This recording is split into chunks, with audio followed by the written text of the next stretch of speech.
Welcome to A Cup of Joe with Go, your source for everything travel, brought to you by Go Travel. I'm Julia. I'm Susan. I'm Rosie, and we're coming to you straight from our living room here in Orlando. Today we're going to share with you the story of two guests who were aboard the Seabourn Sojourn's World Cruise this past month during the COVID-19 outbreak and their amazing return home to the States. And of course, we'll highlight some of the most unique destinations that they experienced during their journey. So stay tuned and have a cup of Joe with Go.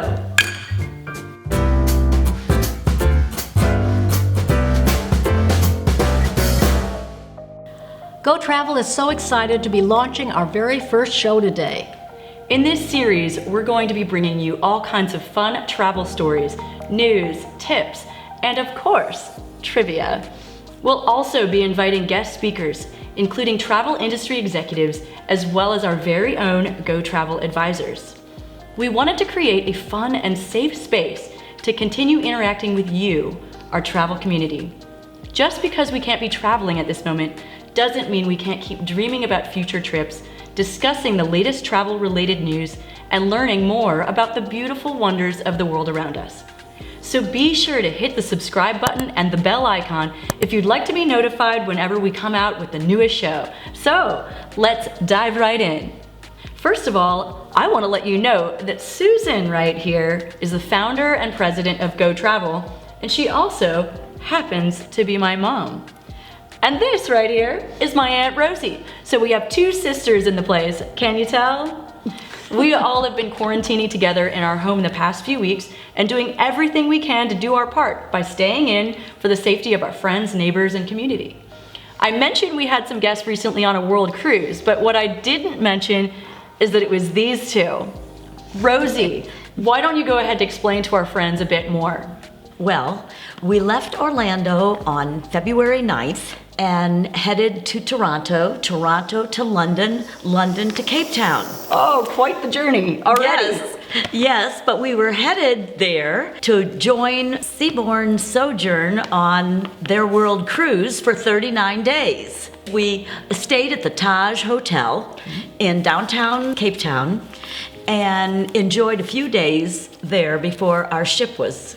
And how did you find Cape Town? Was it a nice place? What did you think? For people that haven't been to Africa before, is it a nice, We like beautiful, modern, so pretty, beautiful waterfront with all kinds of shops and sidewalk cafes all over, just very modern and beautiful. Really different from when I was there in the 80s with Mom. Okay. Yes.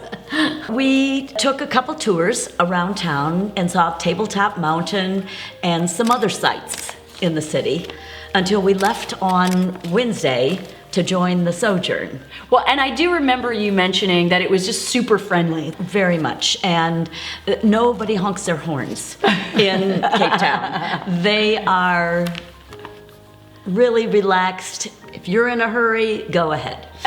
Yeah, no one is impatient. It's just a very happy, friendly place. Okay, so this is definitely a spot that you need to put on your list if you haven't made it over to Cape Town. Definitely, it's wonderful, and the dollar is good. Okay, so you had a few days in Cape Town, and then? And then we boarded the ship.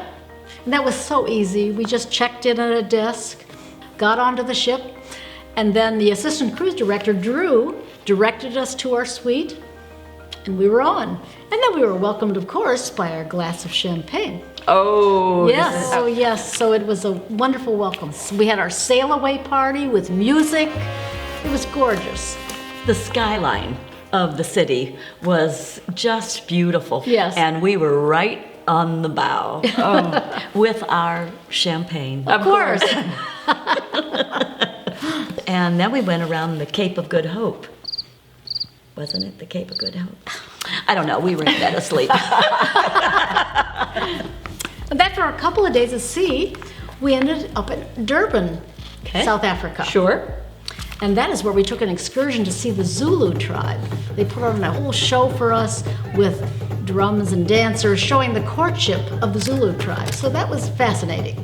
Wow. Along with a wildlife park there, where we saw all kind of crocodiles and snakes and monkeys and turtles and birds. It was really up close. We didn't have to go far for our little shortened safari right there. But then we went to Richards Bay. Oh, we went on another safari. We went on a safari. And this is where we saw the white rhino, which is indigenous to only that area of the world. Okay. And we happened to see one, so we were very excited about that. Well, I want to ask you though, at this point, COVID-19, it was just happening in Asia. Correct. Yes. What was going on as far as your cruise at this point? Nothing.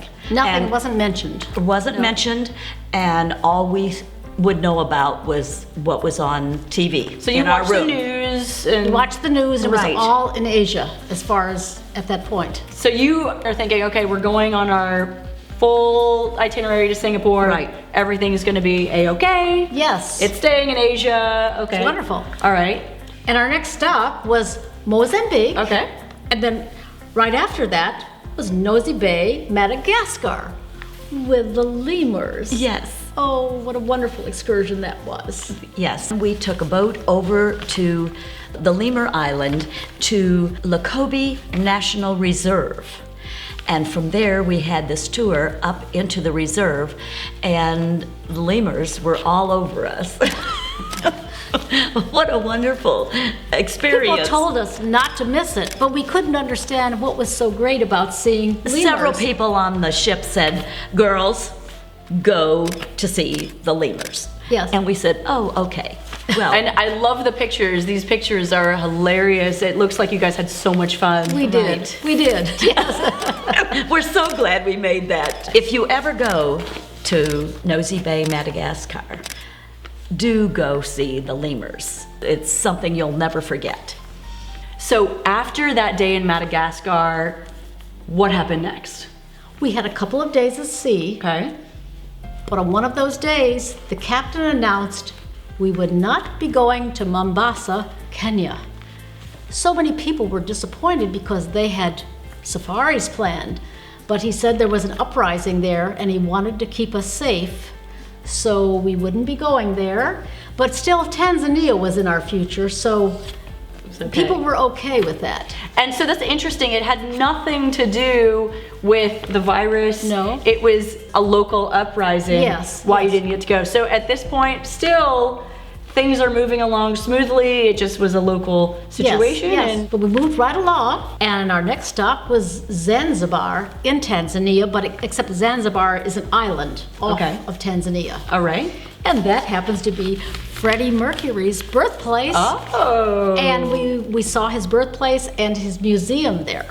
I never realized that "We Will Rock You" was sung by Freddie Mercury. Okay, I think my mom has been living under a rock because most people know this.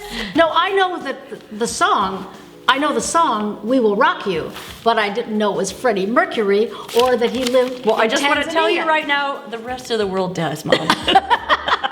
It's okay. It's okay. I'm glad you got your history lesson on Did this. you know, Rosie? Yes. Exactly. But that night, they happened to play Bohemian Rhapsody, the movie, on board. Whoa, that's so nice. I saw it, and it was so interesting then. Yeah, because we had been to his birthplace. Now she could enjoy the movie because and they're That's playing the all guy. this Yes, music and she's going, really? This is the person? So was the museum interesting though? I mean, is this a place that people It was should check out? mostly pictures. Okay. Mostly pictures. Yes, it was Zanzibar. But they try. A nice highlight. Okay. This island, we had all, to give you an idea, it was very small, and all of the streets are one way. So you can take one way to get to the place where the museum is, but it's a long way back around the island to Well- get back to the ship. And when we went back to the ship, we went through Stone Town. That is the main city in Zanzibar, but this was like a little suburb of the Old Town. Okay. So this was all in Old Town, and then this big city grew up around the Old Town. So you finish up a lovely day in Tanzania, and you guys are back on the ship and cruising to the Seychelles, right? Yes, Have a right. couple Yes, days. right. Okay. So what happened next? Well, The next day, during the beginning of trivia, the 12 o'clock bell goes off, and that is when the captain comes on with his nautical news. He does this every day. Every day he talks about this. We're so far north and we're so far south, and we have so much depth under the ship. Then we proceed to have our trivia. No problems. Nothing was said.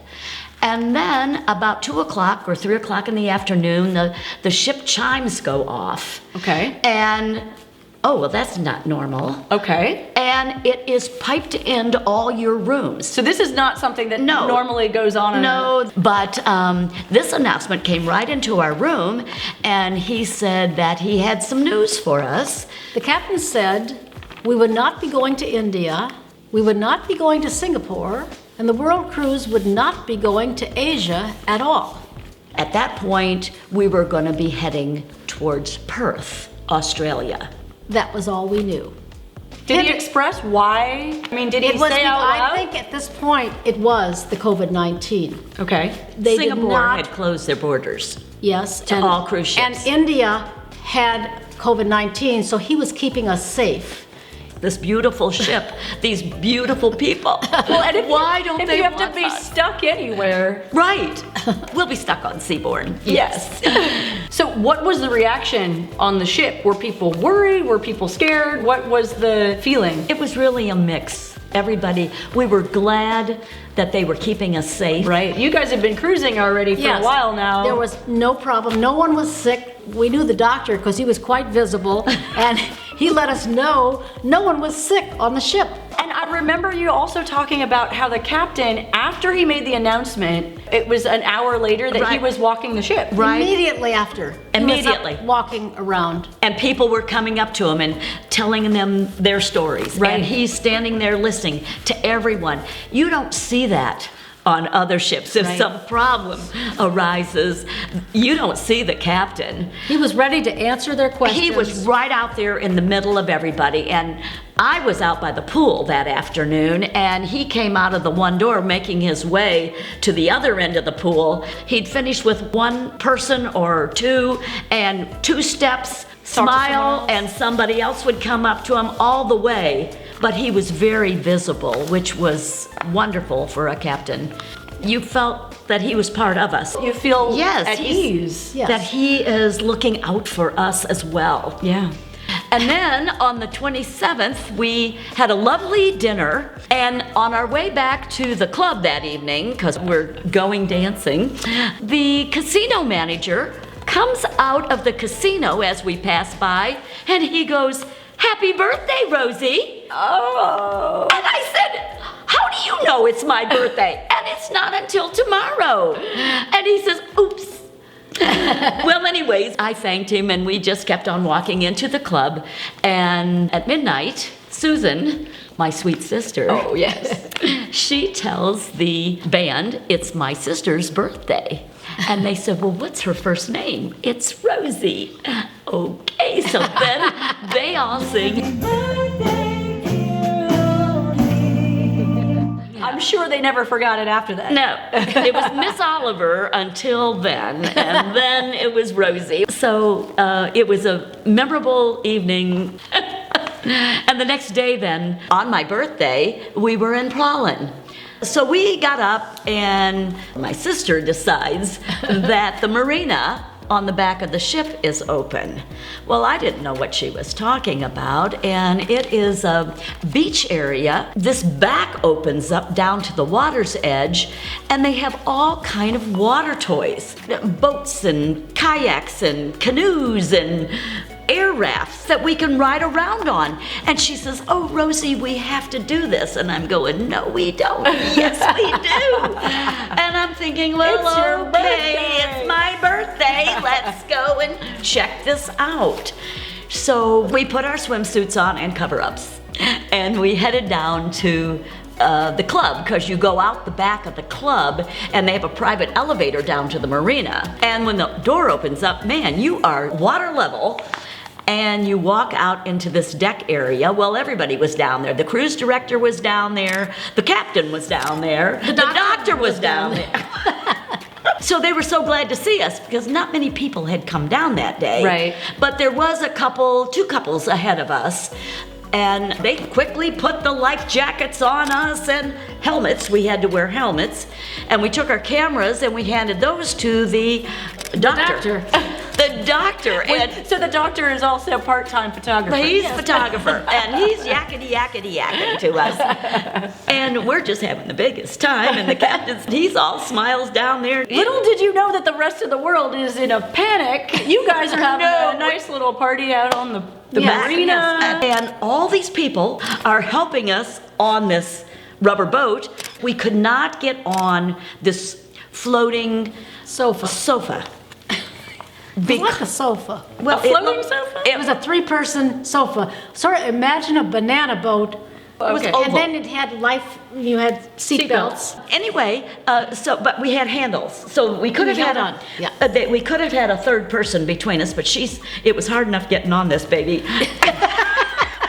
Let me tell you, because the waves are up and down, and they took it away from the ship. What's the average age on this cruise? I don't think it was our age. Much older. And much older, right.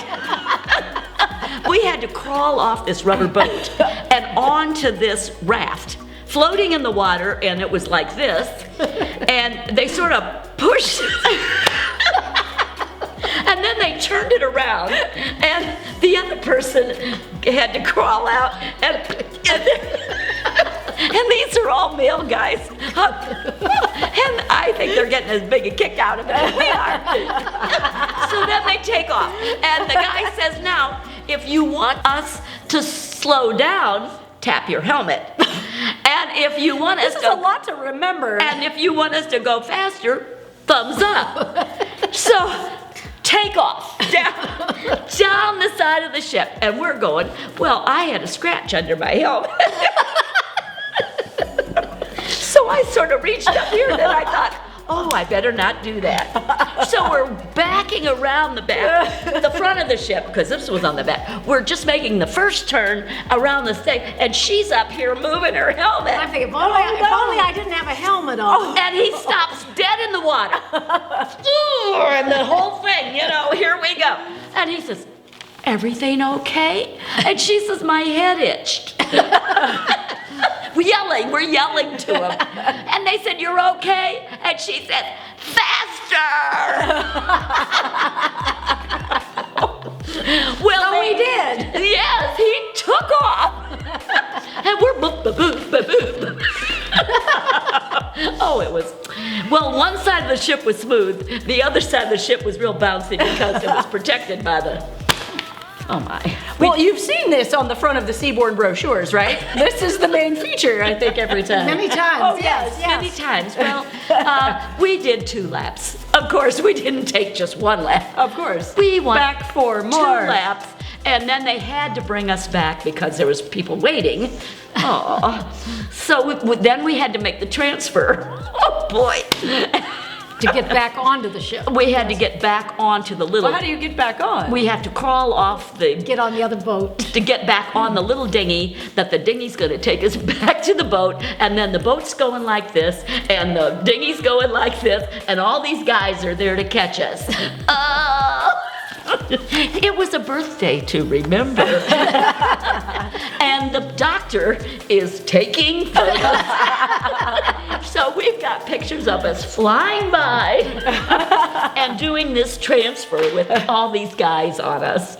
It was quite interesting. Well, okay, it's your birthday. What else happens on the ship? So after we returned from Prahlen, we went down to dinner, and that evening we ate with the assistant cruise director, Annabelle.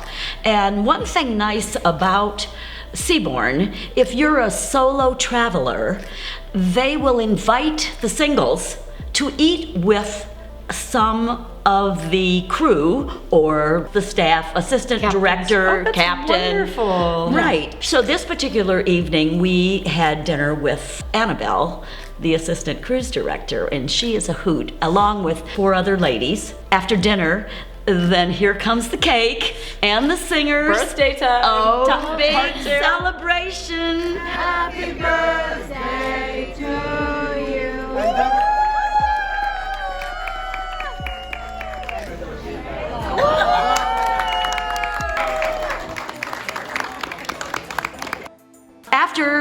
this was all over and the cake was distributed, the maitre d' came up to me and I said, look, could I have the rest of the cake in our room for later on? And he said, well, I think we used all the cake. Oh no. And I said, all that cake? 'Cause it was just such little pieces. And I said, well, okay. And Annabelle says, what's your room number, Rosie?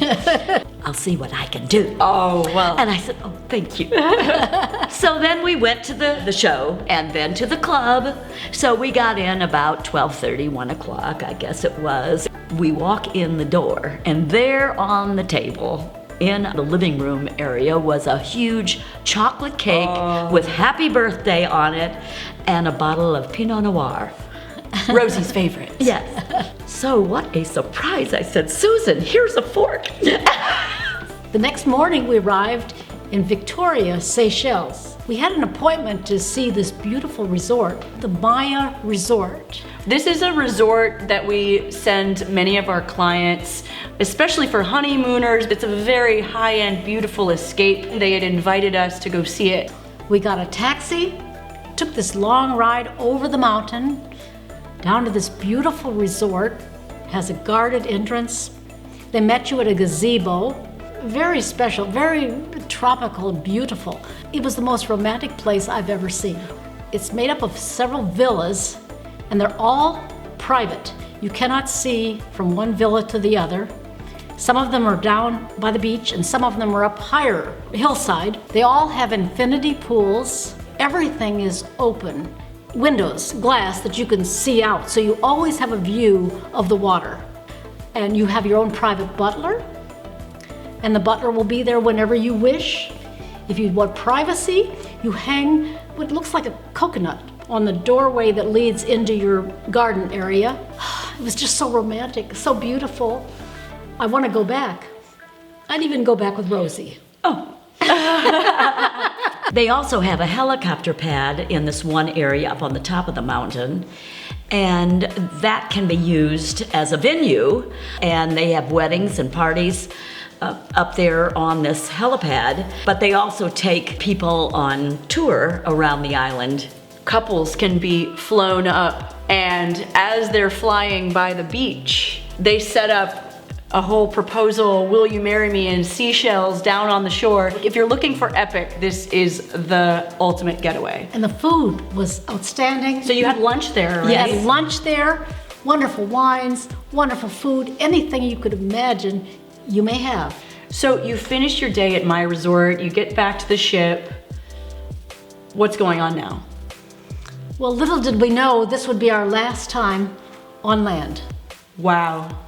Because crazy. the next day we left and there were no more ports. But did you know this? No. Or No. what's going on now in your mind? No, we thought we were going to the Maldives. Okay. That very next day now, we're 2 days at sea, and he comes on, the bells are ringing again and the chimes are going, and it's all over the ship again. And he said that we are headed to Sri Lanka, but we will not be disembarking. We are going to get food and fuel and have the underside of the ship inspected for Australian waters. Wow, okay. It's very important that we pass inspection before we proceed from this port. Well, that's cool. That's stuff that we don't actually usually get to hear about. Yes, So I think that's yeah, really great. normally they don't tell us this. Yeah. So at 10 o'clock the next morning, he came on the loudspeaker and he asked us all to go to the starboard side of the ship for a welcoming party from Sri Lanka. And we went over there and there was like 18 dancers and a drum corps of 5. They danced and performed and it was wonderful welcoming. And we looked down, you could see none of our people were off, but Right. there was fuel trucks and Provisions. coming in. I believe it was on Saturday morning. He came on again and said that the ship did not pass the inspection. Oh. The divers found barnacles and other creatures on the bottom of the ship, and we would be pulling away from the dock to the mooring area. Okay. We would be mooring out there, and the divers would come alongside and clean the bottom of our ship. So these are professional divers, Right. that check the ships out as you're moving from port to port. Now we are leaving, and we know we are going to Australian waters. We are changing waters. Ecosystems completely. I mean, Yes. Exactly. This is interesting. And it did not pass for Australian. But the divers can go down and they can fix. They clean the They clean bottom it. of the boat. Okay. And I'm thinking they collect. Whatever they're scraping, they're collecting in bags. I don't think they're letting it drop. It's considered a bottom job when you have the bottom of your ship, boat, whatever. See, Rosie used to live. She's a boater, so this is her world. Right. And we would take the sailboats and have them cleaned, and they usually go to dry dock. So this is on a much bigger scale. We're not pulling this baby out. So they have divers that do that. But we passed inspection, and he pulled anchor around 7:30, 8 o'clock at night. You could hear him coming up. We Okay. knew we were on our way. Okay, you're on your way to where now? Well, we're on our way to Australia, and they are giving us stuff to do every day. They've got something on the calendar. Seabourn didn't want us to feel like we were just chugging along. No, they've got a party for this or a party for that, or they're gonna have this or we're gonna do that. I want to go. We had activities. They even had bingo for us a couple of days. No charge. No But of charge course you for have bingo. your for fun. you have your trivia every day. Of course. Of course, every day at sea is That's trivia. a given. That's a given. And we had 2 assistant cruise directors and the cruise director, and between the 3 of them, kept us laughing every day at noon. And the captain's still coming out. He's Oh, still, yes. everything. It's just so wonderful. We had 2 lectures a day, for sure, morning and afternoon. Plus they had special nights. They'd have theme nights, Filipino night, Indian night, different pool parties, and caviar in the surf, where the chef served caviar in the pool, and people would swim up and have caviar. That was really special. You guys are slumming it. This is rough. Yes, Yes. I know, it was very rough. They had a St. Patrick's Day party for all of us, and they served us green they served us Irish liqueur. Liqueur, yes. It was, It was green color. yes. Green color, of Well, that's course. important. Everything That's was important. green and Gotta be green. green. Also, we had team trivia every day that we were at sea. It was quite competitive. We would select a day for our team, and it was cumulative. What was the team name? Did you have a popular team name that you guys were Our team was Out to Sea. Gone to port. Our Out to sea. No, we've gone to port. But they kept us busy. They had fashion shows, anything that was fun. We even had guests who volunteered to tell us all about Australia, who lived in Australia. Oh, and that was wow. really nice one afternoon because, again, the ship had not planned to go to Australia. Right, yeah, you guys were landing in Singapore. So these nice people told us all about these Well, different and parts we of had no Australia. ports. We had no ports, so nobody's getting on and nobody's getting off. So we have to deal with what we've got. So very interesting. Very interesting. Well, and then I heard that you guys got invited to a mystery night. Murder mystery night. Okay, I want to hear a little bit more about this. Well, there was a man and wife, but only the wife came. She was sort of our captain of our trivia team.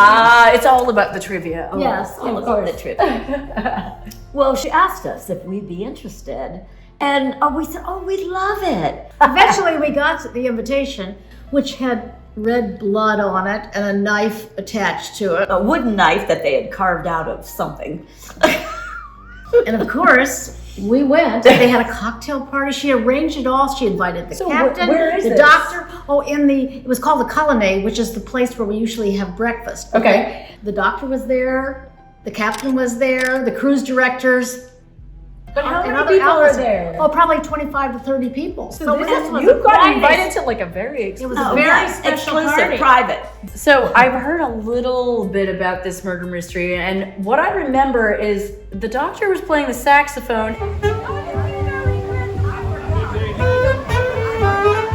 And next thing you know, you heard a scream. Yes.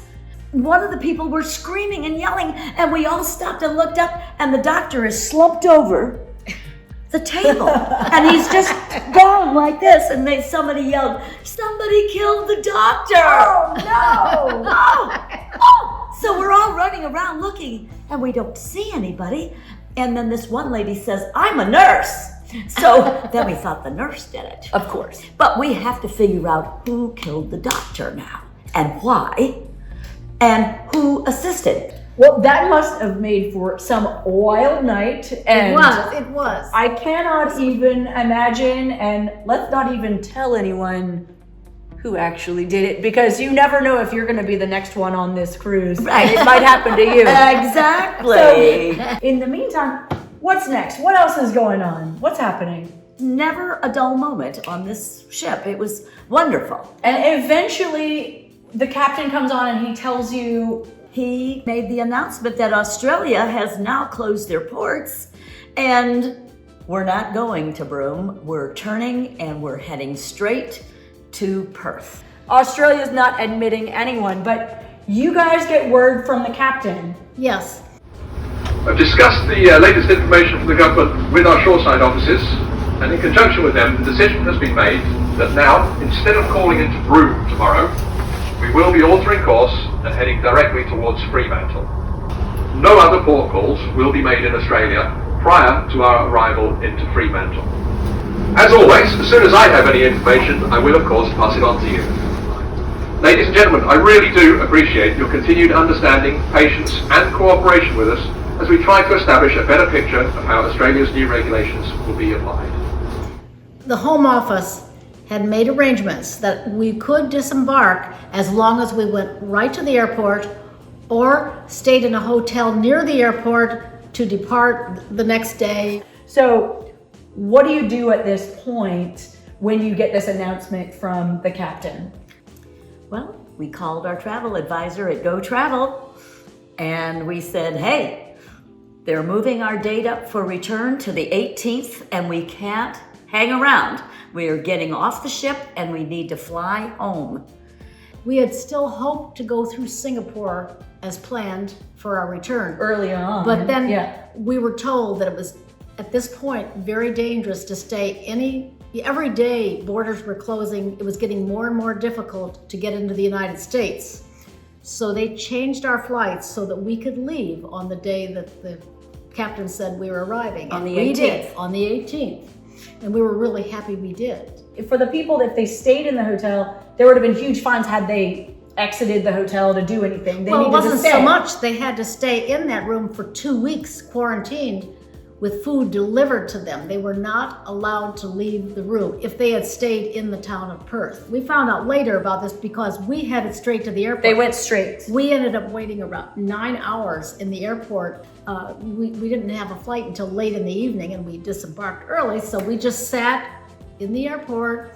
We had learned that there was limited ports of entry in the U.S., but we didn't worry about that. We knew that our agent would get us home safely. So we flew into Washington, Dulles, and then on to Miami. Which were both two ports of entry. Two ports I know of entry. that, we're accepting international We're accepting travelers. international. So that was all already handled for you. Had our itinerary, it was great. We got home. You can right continue on trivia. Oh, wait. It was so comforting to know that our agent, our travel agent, was taking care of us because we had no idea what was happening out there, but they would get us back to Florida one way or the other. And we did run into a few people on our ship that made their own private travel arrangements. Right. And they were having a terrible time. The ship offered ship-to-shore phones, but they would sit in their cabin and they'd wait. This one lady told us she waited over an hour and then was disconnected. And she was just having a horrible time getting through. And you should have your own travel advisor. Right. To handle these things. You never know. And definitely take trip insurance. Trip insurance and champagne Trip insurance with an advisor. And with an advisor. You never know. I'm just so happy that you guys got to just relax and enjoy the rest of your time. So you guys kept going a few more days, and then it came to the day of your disembarkation. Oh my goodness, what a morning. We were late departure because we were solo travelers, you might say. And so we got up and got our things together, had breakfast one last time. Then we walked through the ship taking pictures of empty everything. And it's been 39 days. I mean, this is your And now, yes, but nobody's on the ship now. Everybody was off. So we went down to the room and gathered our things, and then the announcement came on. It was the final call for everyone, please come. Of course, these two are the last ones. Of course. They didn't want to get off. We didn't want to get off. It was the unknown. It was so emotional because we were scared and we didn't know what was out there. And yet we knew we had to go. You guys have been safe this whole time. Safe. Yes. It's virus free. And they're saying, you got to go. And the news is very scary. You don't know what's is. going on out there. So as we go down to the elevator and we exit the elevator on the 5th floor, we walk out and there is the crew. All these people, half the crew had gotten off, so the remaining crew were lined up one side of the hallway, the other side of the hallway, all the way out to the door where we had to go out. And then beyond, in case you came down the rear elevators, you would meet people walking that direction. And I just look at Susan and we're just like, what is this? I mean, and if you were dressed white, you were in dress white. If you were in your uniform for the engine room or laundry or the housekeeping, everybody was in full uniform, pressed. They were ready, brand new, fresh uniforms. So I was ahead of Susan, leading the way, and these people kept nodding their heads. They wanted to shake our hands, and they were thanking us for coming on this cruise. And I was like, man, what is this? This was my first Seabourn cruise, so I didn't know maybe they do this all the time. so as we rounded the corner around the staircase, there was Annabelle. And that was our assistant cruise director. Well, her eyes are bloodshot. And she looks at me, oh, Rosie! And she puts her arms around me and hugs me, and she said, this is the hardest thing I could do. I just can't believe this. And she's patting me, and then, oh, Susan. And she's hugging her. And so then I step away, and I turn to the doorway. And when I got as far as the doorway, applause. And it was all the dancers, 8 of them, were lined up on this side. And I'm just looking at each one of them because they all know us, because we got to know all the dancers. We're just right in there with them all the time and dancing with them in the club every evening. And some of the officers are there, and then beyond the crew was the maitre d'. Majors. Yes, and then just on and on. All officers, all dressed white, all in their finest, standing there in full uniform, and they're applauding us. Like, what did we do? So as I turn, and I'm starting to cloud up now because this is getting to me, there stands the captain right by the gangway. And as we walk up to him, he puts his arms around me and he said, safe travels, and we want you back. And then I look over to the right of him, and there's Drew and The cruise director, right? Yeah, another cruise director. assistant cruise director Drew and Jim. And I have to stop now and go hug them. And then I'm walking off and not give him my key card. And Susie said, wait a minute, you gotta check out.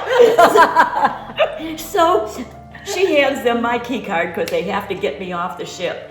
And then we proceed going out the gangway, and I just looked at her. We both had tears in our eyes, and I said, have you ever had a send-off like this? She says, never. In all my cruising, I have never had a send-off like I have this. tears in my eyes right now remembering. Oh, it was so touching to both of us. And we just got off this gangway that stretched and went down, and we just stood there for a minute and looked back. Like, I think you took a picture. I did. I think she took, we have a picture. But as we walked away, it was just like unbelievable. And they didn't want to, it was like they didn't want to send us either. They didn't know what we were going to happen to us. They want us to come back. And we didn't know what we were going to, what was going to happen to us. And we were saying goodbye to our friends. Oh, They were our friends, our family for the whole cruise. And we for were all 35 so days. Yes. We missed a few days of our 39-day cruise because it was cut short. But we got to know everybody, and everybody knew us, and they all called us by our names. And it was just so wonderful. We all felt like one big happy family, and nobody wants to leave family, especially in this world of unknown times right now. Sure. But what a send-off. So we disembarked the ship with this wonderful send-off, and we went straight to the airport. We flew on home from Tokyo to Dulles to Miami and drove back to Orlando that evening. And we haven't been worried. We've been in quarantine now 17 days. And we are well, and we're so happy to have these wonderful memories of such a wonderful cruise. On one final note, we would like to thank Captain Elliott and his entire crew for treating us so wonderfully for these days that we were with you. We really felt like family. You were all our heroes. Thank you. Well, thank you both so much for sharing your experience today. I think everyone can agree it's more important, especially now, to highlight those stories of inspiration, of human heart. And thank you everyone for joining us today. We really hope you got some value out of this. Please comment below if you have questions, requests, or ideas of topics you'd like us to discuss in future episodes. Be sure to subscribe, and don't forget to tune in next week for another Cup of Joe with Go.